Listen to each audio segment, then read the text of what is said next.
single day, like I've always done and always will. Passing these bills on the floor, making yet another stand. Welcome to this week's edition of New York Now. I'm Dan Clark. After months of negotiations and a lot of late nights, we finally have a deal on New York's $220 billion state budget. It's a week late, and for a few moments this week, it looked like things were going to stretch into next week. But it all came together Thursday evening, and lawmakers started to vote on bills overnight. It's been a very long week in Albany, with a lot of confusion ending in a final budget for New York for the next 12 months. And we were there to watch it all happen. Take a look. When lawmakers left Albany last week, they were hoping to come back to a state budget deal by Monday. But that didn't happen. The legislature started the week in Albany by passing a budget extender, which kept funding for state government flowing and workers paid. Republicans slammed the move, calling it a last-minute fix with no end in sight. Senator Pam Helming. It is incredibly important for us to be able to do our jobs responsibly, to uphold the oath of office that we've all taken. We need to have these budget bills in a timely manner. Having them minutes before it's time to vote on them is not acceptable to anyone. Democrats, who control the legislature, had kept budget talks moving through the weekend, but a final deal was held up by disagreements over certain policy items, largely criminal justice reform. Assembly Speaker Carl Heastie told reporters that late additions to budget negotiations over policy slowed things down. I said to you guys, if we were going to be dealing with a budget that's, with lots of conversation around policy, it was going to be late. And so here we are, but I think we're making progress. Later in the day, an update from Governor Kathy Hochul. It was the first time she spoke in public after the state budget deadline passed the week before. And she said the budget was late because of more back and forth than usual with lawmakers. These are complicated issues. There's a lot of passion behind them. I understand that. So we're going to take the time to make sure we answer all the questions from the members to their leaders, and that's the give and take that's going on. Again, it may not be customary, but I'm demonstrating how I'm governing very differently. And by Monday evening, some light at the end of the tunnel. Senate Finance Chair Liz Krueger, a lead negotiator on the budget, said things were close on controversial items, like a new government corruption watchdog agency and tweaks to bail reform and criminal discovery. The Senate is good on the bail and other pieces of the criminal reform package. But I don't know if the Assembly is, to be fair, and I can't speak for them. On Tuesday, a waiting game. No deal, but close, on criminal justice, making way for the rest of the budget. Senate Deputy Majority Leader Mike Gianaris. I think on the issue related to our criminal laws, there's as close you can get to agreement without the bills being printed. So I think we're moving on from those issues onto the rest of the budget. I think we're close on the alcohol to go question. And on Wednesday, silence. Rumors that things were falling apart as lawmakers continued to meet behind closed doors. No update with the budget nearly a week past deadline. Republican Senator Tom O'Mara. This is not a functional way to proceed with a state budget, particularly one the size of New York State's budget that is going to be in the range of $220 billion. And on Thursday, after a lot of long nights, a deal. Hochul struck an agreement with lawmakers on a $220 billion state budget, the largest in history, and major changes in policy. On bail reform, judges will have more power to hold people before trial if they're arrested multiple times, accused of a hate crime, or brought up on certain gun charges. Hochul said the changes will strike the right balance between social justice and public safety. We have put forth a comprehensive package that, again, achieves continuing the progress we've made in the past to make sure our criminal justice system is fair, and we are not moving backwards. We are moving forward with a thoughtful approach. The budget also has some targeted relief for middle-income earners. State income taxes will go down for those workers. And to address the high price of gas, the state will suspend about 16 cents of taxes at the pump, starting in June through the end of the year. Assemblymember Angelo Santa Barbara was an early supporter of that idea. in upstate, let's face it, we commute a lot up here. So we all drive to work. We all drive everywhere we go. We get into a car. So really, particularly upstate New York, commuters, people that are going back and forth to work, that are picking up their kids from school, they're going to see a huge benefit of this. The budget will also make investments in two key areas, childcare and home care. With $7 billion over 4 years, the state will expand childcare subsidies to more people and offer grant funding for struggling providers. On home care, $7.4 billion will be used to raise wages for workers who currently earn about minimum wage on average, according to federal data. Hochul again. My own father is being taken care of a number of people around the clock, and we know how critically important they are to families and their sense of security. The budget will also create a new state agency to police ethics and corruption in state government that would replace JCOPE, the state's current ethics agency. Members of the commission would be vetted by the state's law school deans, and the governor would have less control over its leadership. But members of the commission would still be picked by top state officials, including the governor, legislative leaders, the controller, and the AG. Good government groups say that's a problem. Blair Horner from NYPIRG. Well, it still leaves the decisions on who's going to sit on the commission, on this new commission, this new ethics commission, leaves the decisions in the hands of the governor and the legislative leaders, the attorney general and the comptroller. And these are the people who the agency is supposed to regulate. Restaurants will get a boost as well in the budget with alcohol to go. Drinks will be allowed with takeout food orders for the next 3 years. And on the environment, voters will get a chance in November to approve $4.2 billion in new borrowing. That money would fund projects to combat climate change, like climate-friendly infrastructure and renewable energy. Assemblymember Anna Kella says that will make a huge difference down the road.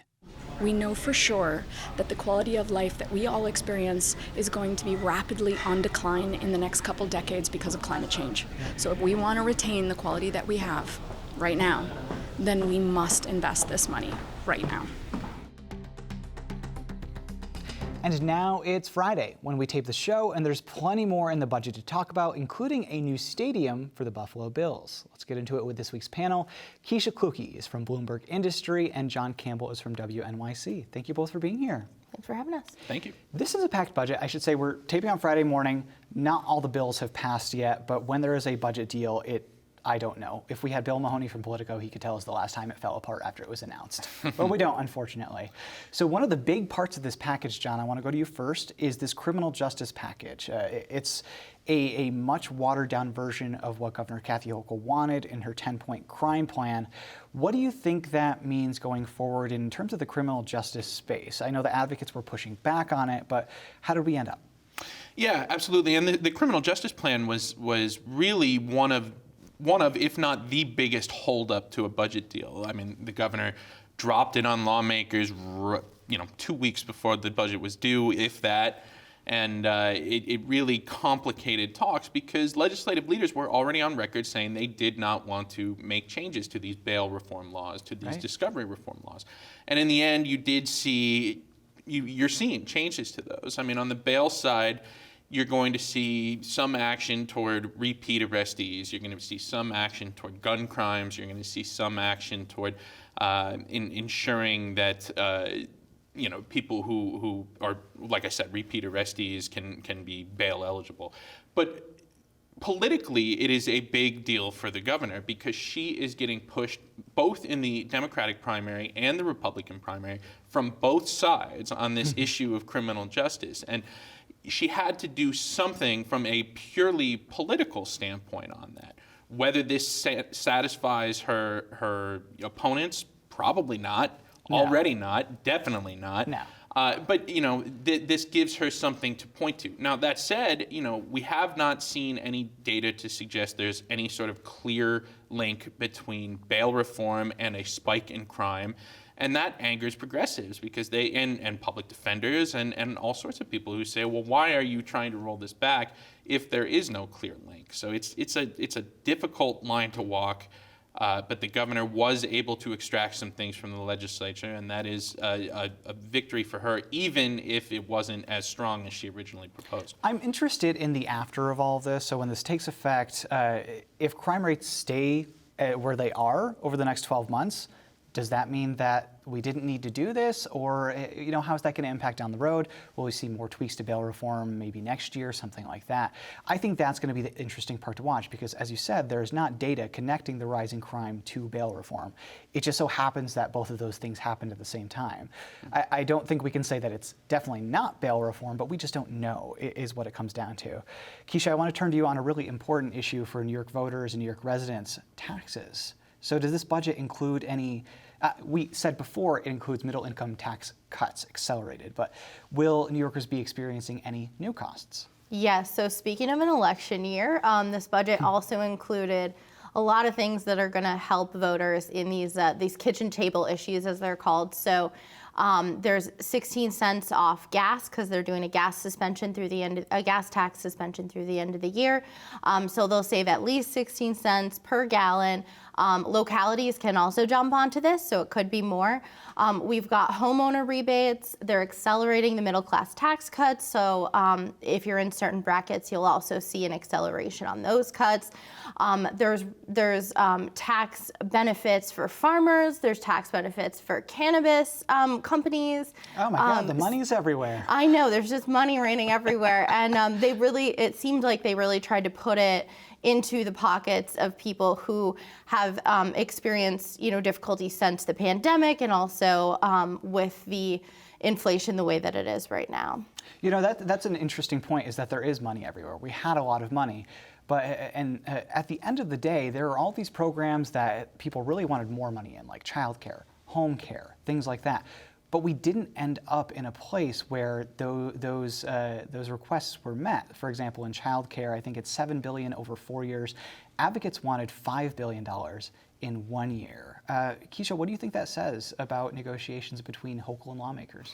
I think that even though it sounds like more money is a good thing, it makes it more difficult to negotiate because everyone does have different things that they want. The Senate wants some things, the Assembly, and then of course the governor. So I think that it just shows that even when you have more money, it's not necessarily easier to negotiate a budget. We also had, like you mentioned, healthcare. She did throw some money towards hospitals, money towards retention bonuses for healthcare workers who, were out there in the thick of it during the pandemic. And then also there was something for home health aides. It was a $3 increase on their minimum wage, which I saw the press releases last night from groups were pretty angry about it, saying they might as well just cut their hours and stay home. Yeah, I mean, you're going for $15 an hour to $18 an hour. It's a bump, but for what these people do, I think they've argued that they should have more. What they've wanted is 150% of the minimum wage, which would be $22.50, if I can do math a little bit right, in the New York City area, somewhere around there. So, John, I want to turn to you on a little bit of politics on this. So we saw a lot of issues where the governor and progressives in the legislature really butt heads. What do you think that means for Hochul's relationship with the legislature this legislative session, and presumably if she wins in November, maybe next year? What does this mean for that relationship going forward? Well, I mean, you want to talk symbolism. When the governor announced this budget agreement, quote-unquote agreement, on a Thursday afternoon, she was not accompanied by the two other parties that are supposedly party to this agreement, Senate Majority Leader Andrea Stewart-Cousins, Assembly Speaker Carl Heastie. And that speaks to some of the difficulties of this negotiating cycle. Now, they've been negotiating for weeks. They've butted heads over a lot of different things. Like, I don't know that I would want to be sitting next to the person that I had this intense negotiation with right when it's done. But, it's not all sunshine and rainbows between them right now. And that can be a good thing, quite frankly, because there is supposed to be tension between the branches. I mean, there is supposed to be a natural system of checks and balances, and there's supposed to be tensions, and there's supposed to be this negotiation. Now, it's also supposed to happen before March 31st, and we were more than a week late with this budget. But, it's natural. I mean, there are always going to be tensions between the governor and the legislature, and this year is certainly no different. Keisha, I want to give you the last word. We mentioned it in the package right before this segment, but there's going to be a bond act on the ballot, $4.2 billion. Can you give a little 30-second rundown of what that money would be used for? Yeah, so it's basically to combat climate change. It's going to infrastructure for, flooding, trying to mitigate flooding, things like that. It's going to try to help the state meet its carbon emission reductions as well. So I know advocates were trying to get more money into that. We ended up at 4.2, which is 1.2 billion more than it was originally going to be. But we'll see if voters decide that it's worth it in November when it's on the ballot. Yeah, that's a big question in this year's election, and also a bunch of people are running for office. But we'll get to them sometime down the road. Keisha Kluge from Bloomberg Government, John Campbell from WNYC. Thank you both. Thank you. Thank you. All right, staying with the budget now, Democrats in Albany have total control over the budget process. And that's because they hold a majority in both the state Senate and the Assembly, and they have the governor's office. But despite that, this year's budget talks haven't gone well. And that led to a late budget and a fuzzy picture of what happened behind the scenes in negotiations. For more on all that, I spoke with Assemblymember Ed Raw, the top-ranking Republican on the Assembly Ways and Means Committee, which negotiates the budget. Assemblymember Raw, thank you so much for being here. Thanks for having me. Of course. So I'll preface this by saying we're talking before a budget deal has been announced. We're talking on Wednesday. And that brings up the conversation that I wanted to have with you. So as of today, we are almost a week late on the state budget. You're the top-ranking Republican on the Ways and Means Committee, which negotiates the budget. So from your perspective, what does it say about state government right now that we don't have a budget right now, about a week after the deadline? Well, I mean, it tells me something's broken. We've had really single-party rule for 4 years in New York, and this is the second straight year when in a situation where we're doing a budget extender. And I mean, we know that the issues that are out there are really, many of them are things that came onto the table late in the process, which I think I have a huge problem with, as do many, with regard to transparency. But this is one of our basic functions of our legislature and our government, and not being able to get it done is not good. Yeah, how do you think that we could improve this process? And obviously not this year because it's almost done, but it seems like every year the budget process is this process of going behind closed doors, negotiating things in secret, and then things pop out at a moment's notice and suddenly everything happens all at once. How do we make it better? Well, I mean, I'd have to start with, I think, more input from, the rank and file in the legislature, certainly the inclusion of the minority conferences in some of these conversations. But also, I mean, the answer the governor gave the other day saying this is fairly typical. Yeah, that's what the problem is. I think there's been too much of, the players changing, but the process not. People just say, hey, this is how it is, and they accept that. So somebody really needs to just step forward and say, no, we're not going to do it this way. We want every bill, introduced by March 28th so it can age for 3 days in accordance with the state constitution. The public knows what's in them, and then pass them in that manner. So I think one of the players at some point needs to just put their foot down and say, we're not going to do it this way anymore. What do you think that looks like? Because obviously you can't negotiate the budget or any piece of legislation out in, the middle of the grocery store or anything like that. At some point, something's going to happen privately. So what do you think it would look like to have a budget process that's more transparent? We would know more around the deadline and hopefully be able to come to a conclusion where you have lawmakers looking at these bills before they actually vote on them. Yeah. Well, we do have processes in place, like, say, our conference committees. We had one round of conference committees weeks ago, and that was really it. At least you can do that process where you come out with your table targets for different committees, and let there be some transparency to the process in that way. I think that goes a long way, instead of using the conference committees really as kind of okay, we're going to do one so that we fulfilled that obligation, and then move on to everything happening behind closed doors. It's been, like I said, weeks since we had that one round of conference committees. And I should say, you mentioned something before that's really important for viewers to know, is that the minorities in both the Senate and the Assembly are not typically involved in budget negotiations. The majorities block them out. So in a perfect world where you would be able to have some input on this, what would that look like? Would you like to see more closed doors negotiations with the majority on a budget. How would you like to see that develop?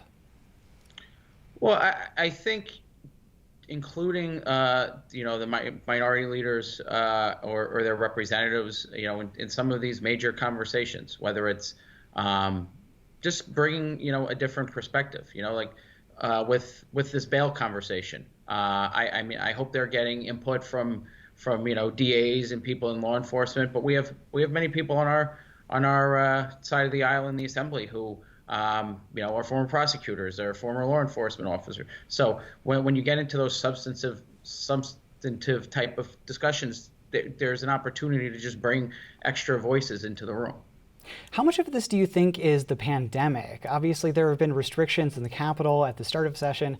They're a little bit more relaxed now. Certain people, like reporters, still can't go on the Assembly floor for an extended period of time anyway. So how much of this do you think is COVID compared to years before? You've been here for a number of years, so you can compare this to when we didn't have COVID.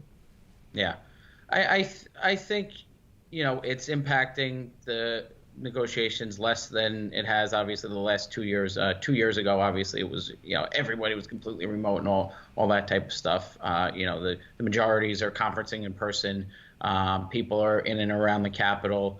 We have protesters here again, which was missing for a couple of years. So I think it still obviously impacts things a little bit. I mean, I know there's been reports that, many members of the governor's team, had gotten COVID recently. So there's still that out there.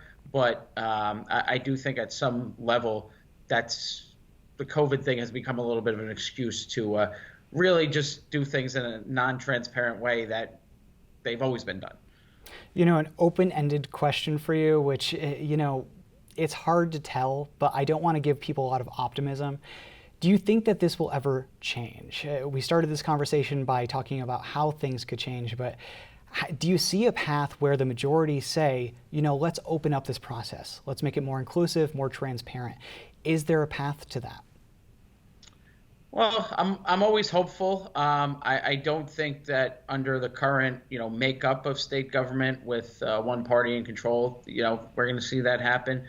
But one thing I'll say with the newer members in the legislature in either party, there tends to be a lot more people talking about good government type issues.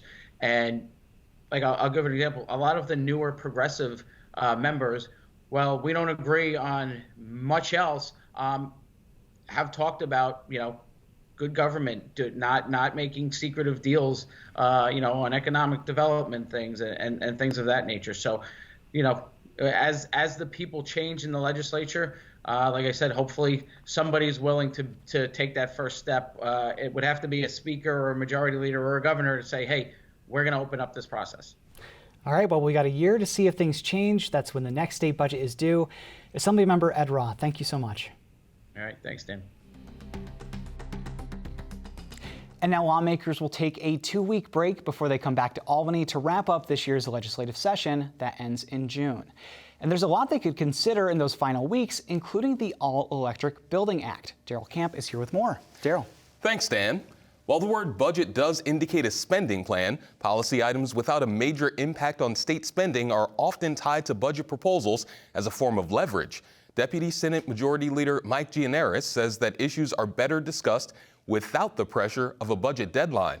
Well, I mean, I think our entire point has been that there are a number of issues that don't belong as part of the budget conversation, so we're prepared to have those conversations outside the budget. And I think there will be a number of issues that were proposed to be part of the budget that won't be, and we'll look forward to talking about them in the next couple of months. Among the items that did not make it into the budget is the All-Electric Building Act. Starting in 2024, all new buildings constructed would be required to run on electric energy only, with some exceptions for feasibility.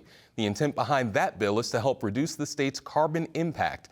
Liz Moran, the New York policy advocate for Earth Justice, says those goals are heavily reliant on buildings moving away from fossil fuels.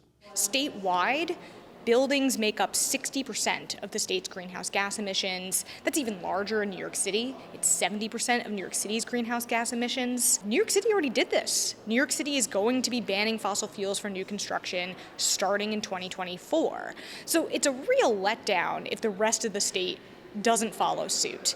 Opponents of the All-Electric Building Act say it's too much too soon. Republican Senator Mike Martucci, a member of the Housing Committee, says the environment is important, but changes have to be made in a more fiscally responsible and pragmatic way. This is really just going to shift demand from buildings onto the grid, and again, by extension, the fossil fuel plants. Most of our energy right now is not generated by renewables. Maybe this makes sense in the future. I think we should be moving toward cleaner goals, but I don't believe this is the solution. Assemblywoman Linda Rosenthal is a Democrat from Manhattan and a member of the Subcommittee on Renewable Energy. She says the bill will have a relatively low fiscal impact on the state and does expect it to be discussed in Albany post-budget. And I think that people around the state are not fully informed yet about the benefits and actually the need to go all electric to save our planet. So I think we'll be having a lot more discussions about that post-budget. After the budget is passed, there are only a few weeks of session left before lawmakers leave for the year in June. Will the All-Electric Building Act pass before then? Only time will tell. All right, thanks, Daryl. Something to keep an eye on. In the meantime, join us next week for an extended interview with Congressman Lee Zeldin, the Republican Party's favorite for governor this year, and his running mate, NYPD veteran Allison Esposito. We'll see you then. Thanks for watching this week's New York Now. Have a great week and be well.